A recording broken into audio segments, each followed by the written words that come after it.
In this video I want to have a look at the Sigma standard zoom for the L-mount Alliance system here.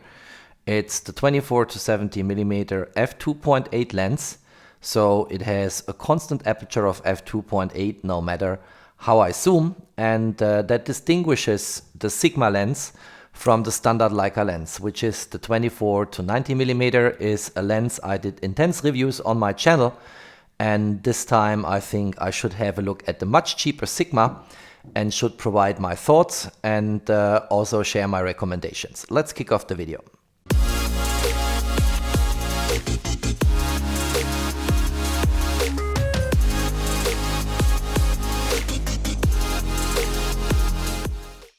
Looking at the lenses side by side, there are a few more things to note. First of all, the original Leica lens has an extended focal length range from 24 to 90 mm, whereas the Sigma is a typical standard zoom lens, like you also find it from other camera brands. 24 to 70 is, I think, the most established focal length range you can have on a standard zoom. On the Leica lens you have a bit more flex, you can go even closer with 90 mm, but it comes at the expense of a variable aperture. And I pointed out what that means in a couple of videos on my channel. I will also post the links to these videos down below in the info box. But what it generally means is if you take the Leica lens and you start to zoom and you start to extend your focal length here, then your aperture starts to stop down and closes. And that is something which many people do not want to have on zoom lenses. It's not a big problem, and I pointed this out in my two reviews on the Vario-Elmarit from Leica here, that I can live with that fairly well. But the widest open aperture here is an f2.8, and if we look at that lens from inside, we basically see here that the lens closes to f4, and f4 is the widest open aperture you can actually get at 90 mm. And that's something to bear in mind, which is totally different on the Sigma lens. So let's put them side by side again.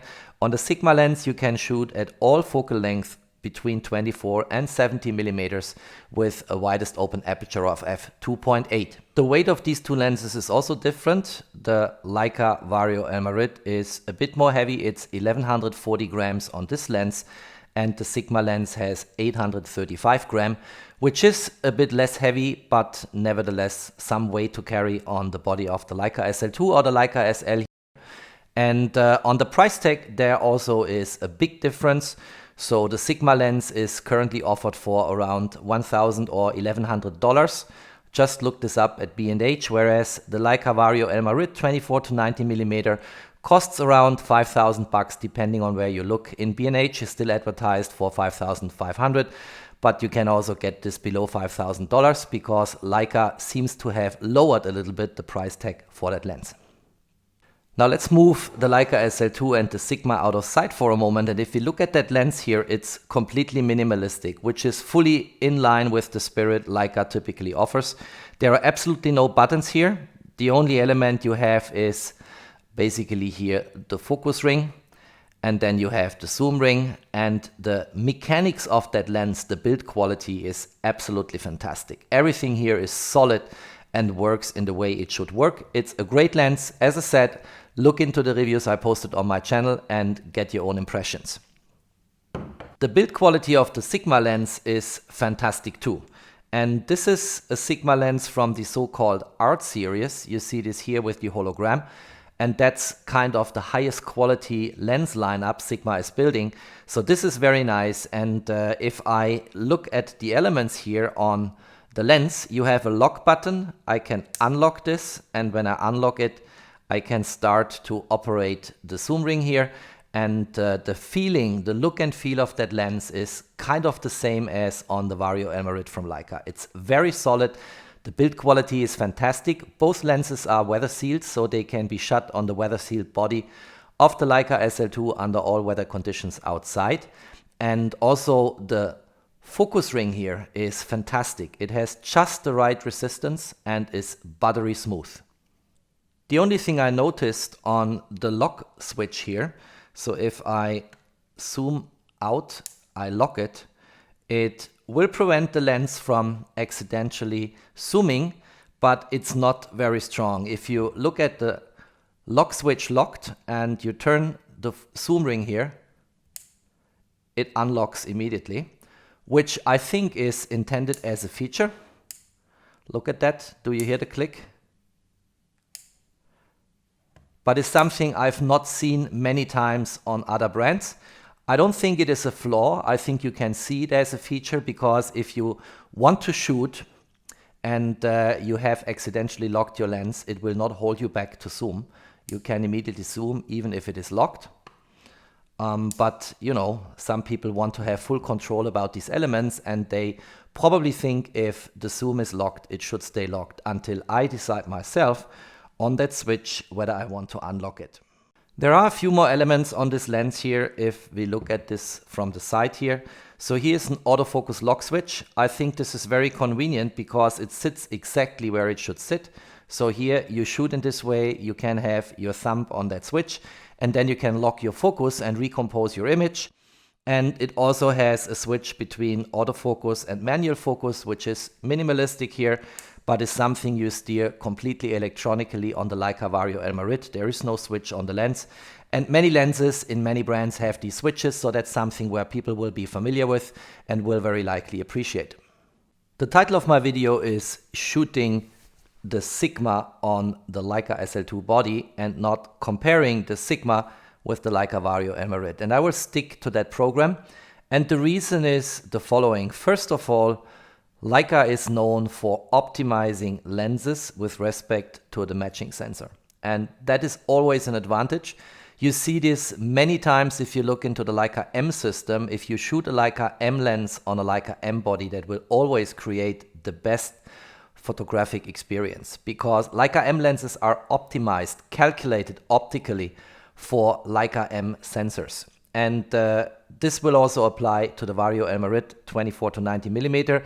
It is developed in particular for the Leica SL sensor, and clearly it is also calibrated on the SL2 to optimally work with those SL lenses originally from Leica.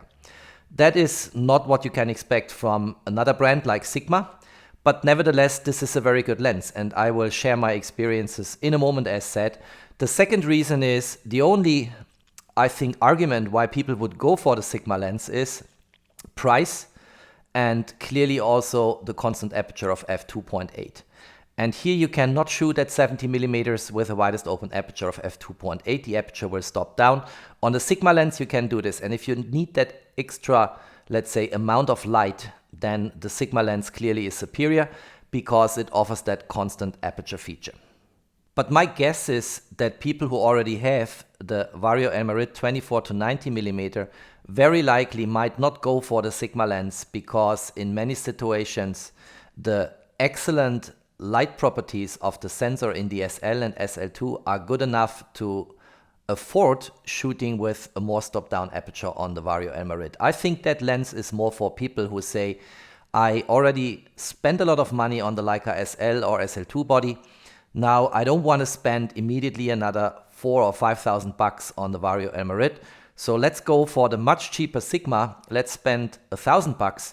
Let's get even a constant aperture lens, and let's use that at my standard zoom lens on the Leica SL2. That's very likely, in my opinion, the target audience for that Sigma lens here. So let's now put the Leica Vario-Elmarit aside. Let's focus completely on the Sigma lens 24 to 70 millimeters f2.8 mounted on the Leica SL2, and let's look into images and sharing my impressions from shooting with that lens. And right up front, I should say I had a lot of fun using that lens on the Leica SL2 because it delivered from all angles. But there are nuances I want to mention when I compare the shooting experience with the Sigma with my shooting experience with the original Leica standard zoom lens.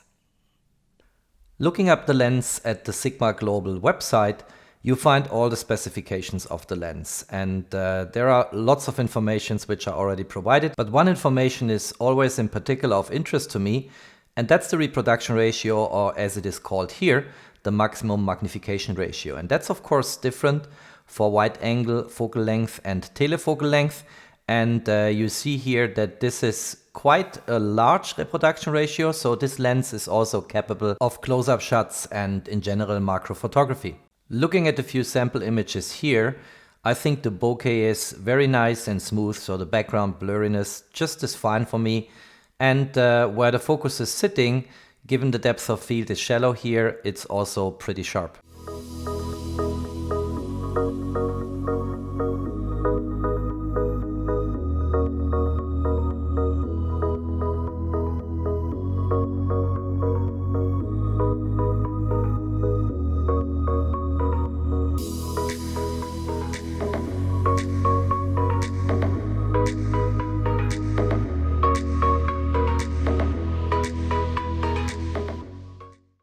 Going from the tele-end 70mm into landscape 24mm, the lens did really shine.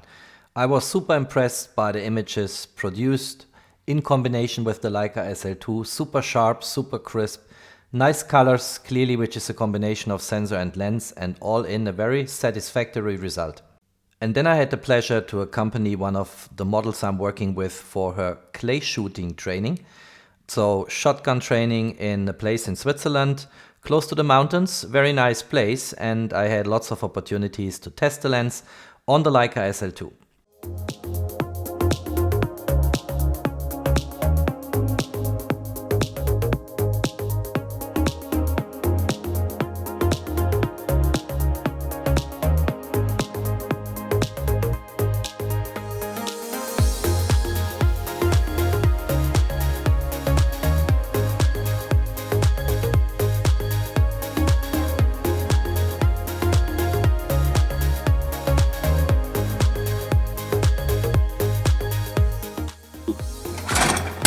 Ja, genau. Siehst du, wenn du die Bewegung machst, ja, dann kriegst du sie. Genau, gut, super. Prima. Bereit? Pull.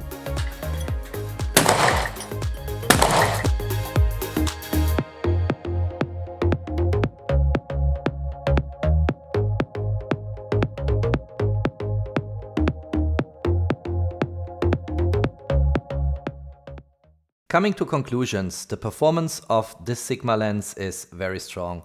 Super solid build, nice handling, very nice look and feel, sharp in all focal length, and in general a very good weather-sealed lens to be used on the Leica SL, the Leica SL2 or any other L-mount camera. My subjective impression nevertheless is that the Leica Vario-Elmarit is a bit more sharp, in particular when it came to close-ups. Here the Vario-Elmarit is really shining, but if you're interested in a very good universal zoom lens in the standard range between 24 and 70mm with a constant aperture at all focal length of 2.8, then the Sigma is the lens to go for. If you liked that video, don't forget to drop me a thumbs up. If you like my channel, don't forget to subscribe. There's always more to come. Thanks for watching and peace out.